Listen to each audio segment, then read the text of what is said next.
દાહોદ જિલ્લાના ઝાલોદ મુકામે અગ્રવાલ સમાજની મહિલાઓ દ્વારા ગણગોર પર્વની આસ્થાભેર અને ધામધૂમપૂર્વક ઉજવણી કરાઈ। આ તારીખ 22/3/2026 રવિવારના રોજ સવારે 11 કલાક સુધીમાં આપેલ માહિતી અનુસાર ગીતા મંદિરથી રામસાગર તળાવ સુધી ભવ્ય શોભાયાત્રા કાઢવામાં આવી હતી, જેમાં મોટી સંખ્યામાં મહિલાઓ જોડાયા હતા। આ પર્વ દરમિયાન મહિલાઓ દ્વારા માતા ગૌરી અને ભગવાન શિવની માટીની મૂર્તિઓ બનાવી અને શ્રદ્ધાપૂર્વક પૂજન અર્ચન કરવામાં આવતું હોય છે। પરંપરાગત વસ્ત્રોમાં સજ્જ મહિલાઓએ ગીતો ગાઈ અને રાસ ગરબા સાથે ભક્તિ અને આનંદનો માહોલ સર્જ્યો હતો। જો કે પર્વના અંતિમ દિવસે સોળ શણગાર કરી અને મહિલાઓએ ગણગોરને વિદાય આપવામાં શોભાયાત્રા કાઢવામાં આવી હતી, જે નગરના મુખ્ય માર્ગ પરથી પસાર થઈ અને રામસાગર તળાવ સુધી પહોંચી હતી।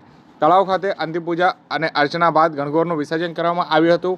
આ ઉજવણીમાં પરંપરાગત ભક્તિ અને સંસ્કૃતિનો અનોખો સમન્વય જોવા મળ્યો હતો, જેમાં મહિલાઓમાં એકતા અને આનંદનો સુંદર માહોલ પણ સર્જાયો હતો।